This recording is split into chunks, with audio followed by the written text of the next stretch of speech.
fight for the rights of every man. Good, man. I'm really good. My Hulk posters back there. Yeah, I saw those. That's the first thing I saw. That's pretty crazy, man. Yeah, big Hulkamaniac. Oh, thank you, man. You got some good ones up there. Yep. Hey, since 1984, big Hulkamaniac. Where you at? Asbury Park, New Jersey. Oh, good deal, man. Good deal. Yeah. So what do you think? What's the legacy? Like, I have all these posters here. I love Hulkamania. I mean, I've been a Hulkamaniac. You got me into wrestling. What's the legacy of Hogan? Like, what do you think is the legacy of Hulk Hogan? To me, God of wrestling, the GOAT, the Babe Ruth. What is it to you? Well, I think when all the smoke clears, it'll be, 10, 15, 20, 30, 40, 50 years from now, they'll just have to at least acknowledge and just say it. The only thing they can think of, because they won't remember what I did or what Jericho did or what The Rock did or anything. They'll say, oh, he was the greatest wrestler ever, like they do with Gorgeous George, or they just throw it out there. That's just the easiest one-liner to, describe something. So that's probably what it's going to end up at. That's not an ego thing. That's just from being on TV for so long. So many people know me, But that will probably be the legacy for the general public. But just, for me, man, it was just a great time.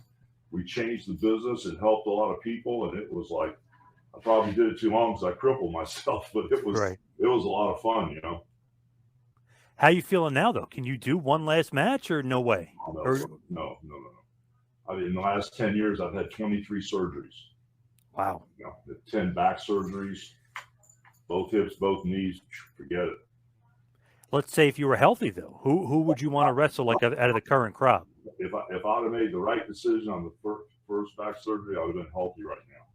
Wow. But right now, I saw Lou Thez do it. I saw Vern Gagne do it. I saw a lot of these Bruno do it. A lot of these guys do it. I mean, if I was healthy, shoot, yeah, man, all day long. Who would you want to wrestle? The first one I'm trying to pick off would be Roman. Then I'd like to get to Brock, but good God, I'd be in a wheelchair by the time I get done with that. You need that rematch from 2002 against Brock. Well, I don't need no rematch with Brock. I'm good, man. Who would you say is like your top, 5 opponents of all time? Like if you had to think of guys back in your career. Go with Andre, number one. Yep. Not number one, but one of 5. Macho Man, Piper, King Kong Bundy, and John Studd. I actually used to be King Kong Bundy's manager towards the end of his life. So he loves you. Oh man, he credited you for. What I always said about him is when I saw his face, and I just that's a good looking mother. That's a good looking man, Yeah. But that's a good looking man. King Kong was a good looking guy.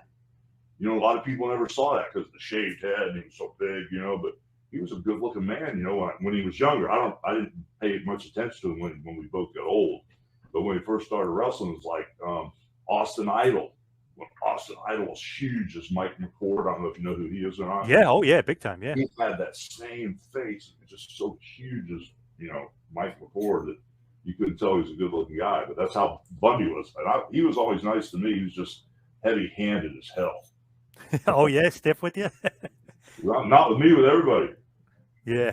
He did credit you with getting him the main event at WrestleMania 2 and being a huge part of his career. No, that WrestleMania 2 was a good one, man. Because that was a weird deal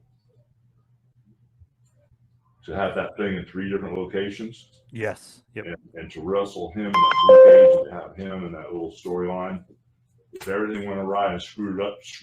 If everything fell off into the ocean in New York and Chicago, we'd have still held our own. We'd have been okay. So. Yep.